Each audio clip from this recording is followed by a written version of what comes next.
everybody, it's Barbie Rocks.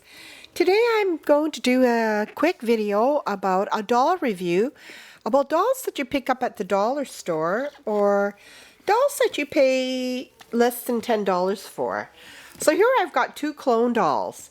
Now I want to do a review just to show viewers of why vintage dolls seem to be in better shape or better quality, and why people make investments in dolls of this caliber and quality compared to dolls that are clone dolls. So I want to talk a little bit about it and do a comparison so you can make up your mind in terms of whether you wanted like clone dolls in your collection or if you really want to go in the direction of vintage quality dolls. To me, I'm not trying to put down clone dolls, or I'm not trying to boost up the reputation of vintage Mattel Barbie dolls, but I personally love the Mattel Barbie dolls because of not just of the way it was made, but there is a large difference in terms of quality.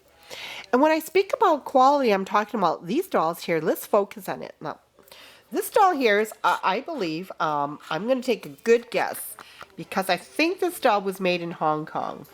I'm going to read the back of it, and sure enough, it's not Hong Kong, but it does say that this doll here was made, by looking at the back, let's focus, let's try to get this focus so you can actually read it yourself. It says made in China.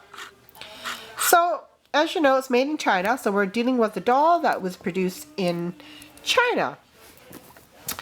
Now, as I can see, it's got another doll here, and let's see where this doll was made in. This doll here was again made in China. So I got two comparison dolls which were produced in China, and they're supposed to have like the so-called twist and turn body. Now if you look at the twist and turn body, what I can say about the doll in the twist and turn ability, the dolls are kind of awkward when I twist and turn the body. I'll show you why. Here I've twisted it and I've turned it backwards, but it has like an awkward position to it where it seems to make like this sort of V shape. And when I take a Mattel doll and I twist and turn a Mattel doll, if you look at the construction of the waist, it's not awkward in any way in the way it sits. Like these clone dolls, the bum has these two round torsos. Then you look at the front and it's got two round torsos again. So I don't know if that's the back or the front. It's so confusing. So when I turn it, the only way I would know is by looking at the toes and the direction of the toes. Then I know I've twisted the doll. But it's got an awkward twist to it. I'm going to try to show you why it's just got a really awkward twist when I try to rotate these dolls. Here we go. And that's supposed to be the normal position. You see how it tilts? That being in its correct position, it still has like this awkward sort of like bent over shape, just like this doll does. See? It's got this awkwardness to it, and I can't explain it. It doesn't come, like she doesn't twist straight. Now here she is in a better condition, but here it's got that awkwardness. But here, the Mattel dolls, the bodies are pretty much well done, and I'm going to twist and turn that. So let's twist and turn. So when you do twist and turn this doll, it turns quite nicely when I'm trying to rotate it. See? You see how I can twist it and yet you know she's twisting? And she has a nice twist. And you know that she's twisting in a comfortable position and angle. So that's what I like about Mattel. You can rotate them nicely, and they seem to do a natural twist rather than an awkward twist like this. And the other thing I can say about these dolls is that when you tap the body, it's got this hollowness to it.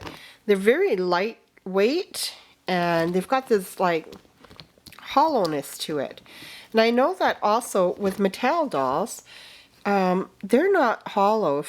If I look, I'm just gonna remove the bathing suit a bit, and I'm gonna just tap this doll. There's a solidness to the doll, and there's a heaviness to the doll, and there's a a beautiful weight to the doll.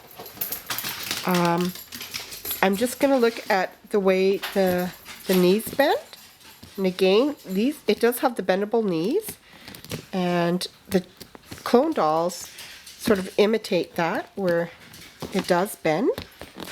So anyways, I just think I wanted to show you a solid doll here too. The comparison of clone dolls versus Mattel dolls. So I hope you enjoyed this little video where I just try to show you a little bit of the differences and something that you can consider when you're buying a clone doll versus a Mattel doll. Okay, well thanks everybody for tuning in. It's Barbie Rocks and have a wonderful day.